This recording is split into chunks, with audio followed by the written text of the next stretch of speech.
So Somalians are trying to drag Black Americans into their fight. Check this out. But Trump based his order on a report whose author has made it clear that his goal is to denationalize and deport as many Somali Americans as possible. This is not about crime. It's not about safety. This is about purging people like me from this country. Minnesota has always been a welcoming place for people fleeing a home country that is blasted by war, poverty, and hunger. Europeans in the 19th and 20th century, Black Americans from the South, Hmong. That was a call for allyship, and they threw the race card out there. We're all Black. What happened to I'm not Black, I'm Somalian? And what happened to the call of allyship when y'all was scamming Minnesota out of hundreds of millions of dollars? They only pull out the race card when it's beneficial to them, because before this, they'll tell you, you're jealous because Somalians are driving Priuses. And there's no allyship when they taking advantage of all these government assistance programs. HUD, public housing, they're not going to let you in their building that they're in. And these are the same people that will tell you, if you Black American Somalians will say, hey, my people came over here in planes and your people came over here in shackles and chains. Keep that same energy. I respect that. Since me and my peoples came over here in shackles and chains in a ship, I'm porting my ship right here. This is where I'm going to port my ship. Don't use Black as a race card. Don't use Black when it's beneficial. Keep that same energy. You not Black, you Somalians. You not Black, you Nigerians. Keep that same energy. Because when it's time to benefit off these government programs, like housing, all that stuff, they lock other people out. They don't care about nobody else but their own people. So why you yelling allyship now? And now I'm understanding, and you're going to look at, I hear they ripped off Somalians. Ripped off that state for billions of dollars, billions, every year, billions of dollars, and they contribute nothing. In this country, we do not blame the lawlessness of an individual on a whole community. What we also know is that there is not a single evidence that the president or his coolies have put forth that there are any single resource from taxpayers in Minnesota that has gone to aid and abet terrorism. That language is dangerous. That language puts the lives of Somalis not only in Minnesota, but across the country in danger. And if the president believed that and he had evidence, he would take people to court. So we are sick and tired of the president waking up one day and deciding to put forth falsehoods and demonize whole communities, while the ignorant people that support him then take the lies that he's spreading and use it as a fact. We've seen it during the campaign, where he said Asians were eating cats and dogs. We've seen his vice president repeat those lies. We've seen the media run it as a headline as if it was a fact. That is shameful. That is shameful. That is ignorant. It makes us look like a stupid nation that does not believe in truth, but traffics in lies. I don't want them in our country, I'll be honest with you, okay? Somebody would say, oh, that's not politically correct. I don't care. I don't want them in our country. Their country's no good for a reason. Their country stinks, and we don't want them in our country. I could say that about other countries, too. I can say it about other countries, too. We don't want them to hell. We have to rebuild our country. You know, our country's at a tipping point. We could go bad. We're at a tipping point. I don't know if people mind me saying that, but I'm saying it. We could go one way or the other, and we're going to go. What do we want it? No ban. No wall. No ICE at all. Say it loud. I work with the U.S. military back in my home country. Okay. I have all the documents. I was interpreter. I work with the U.S. military. An Afghan national, whose lawyer asked NBC7 not to use his name, calmly tells ICE agents he aided the U.S. military in Afghanistan as he's detained after showing up for his hearing. And he believes that if he returns, he'll be detained, probably tortured, and possibly even killed.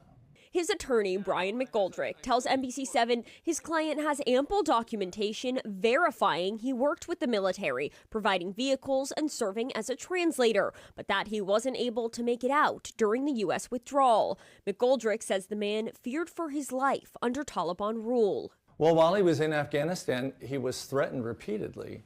His family was threatened repeatedly. So he came to the U.S. southern border, where he used the Biden administration's CBP-1 app to ask for asylum at the San Ysidro port of entry less than 2 years ago. His attorney says he was granted parole and working to secure a special immigrant visa. They want to deny him even the opportunity to have his asylum case heard. We asked ICE officials about this incident, but didn't receive any.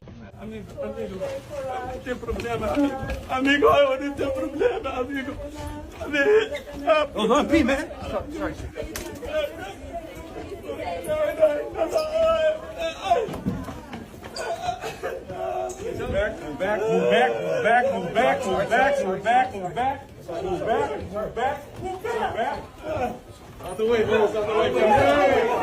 Out the way. Stay seated on the ground. Keep your hands where we can see them. Move the next group to the bus. It gives me a great sense of pleasure knowing that your refugee status can be revoked. See, unlike you, I was born here. From the moment I opened my eyes, I was in the United States of America, and I will never pander to Adan people. Cash is a legal form of currency. Anyone can take cash. The lady who did my eyelashes, cash. Eyebrows, cash. The Mexican lady who cleaned the house, cash. I don't care when you came to this country. When ICE pulls you over, they're going to put you in their detention center and they're going to ship you back to wherever you came from. Just because people are gassing you up in the comments, saying you're not like the others. You'll be like the others when you're sitting in a detention center. Go, go, go, go.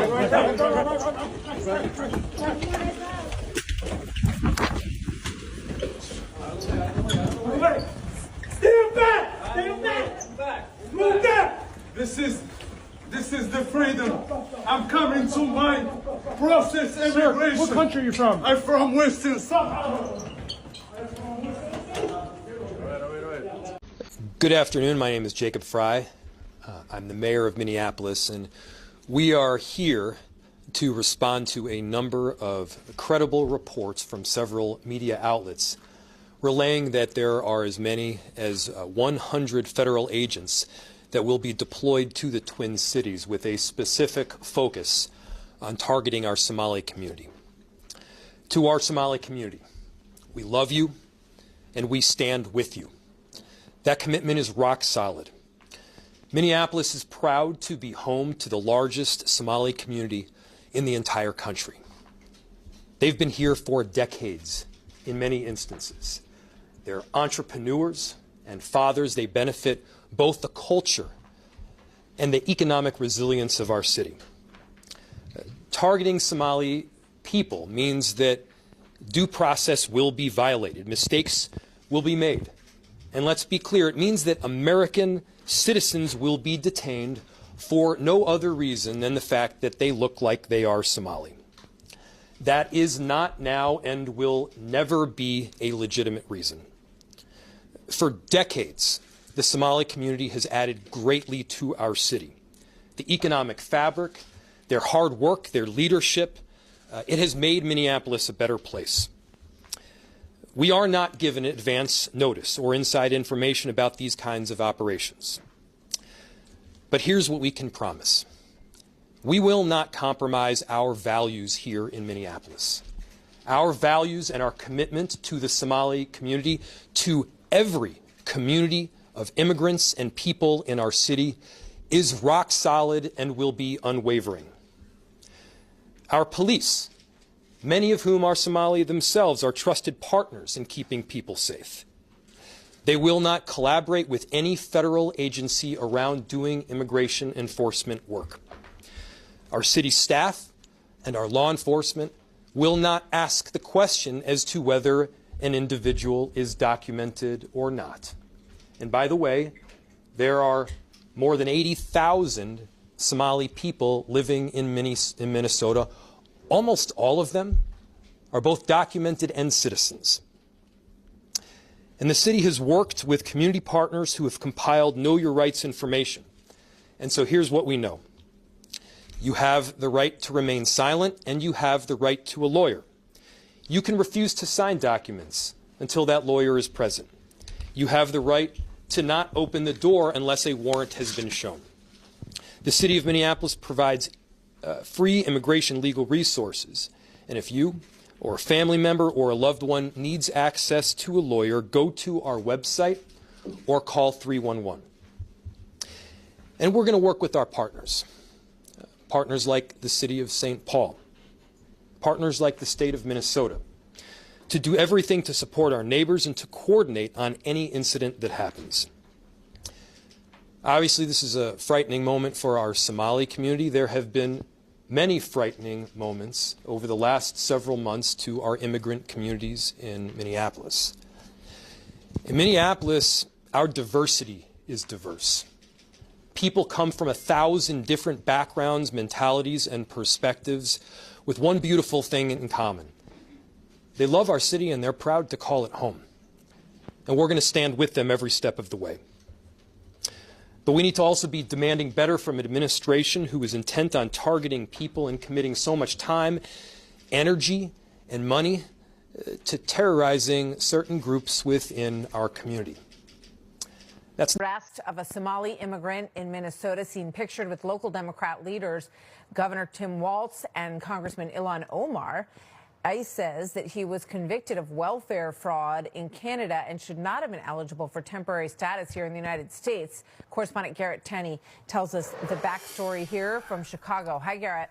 Yeah, Martha, the immigration judge in that Somali man's case denied his asylum request specifically because of the significant amount of fraud on his record.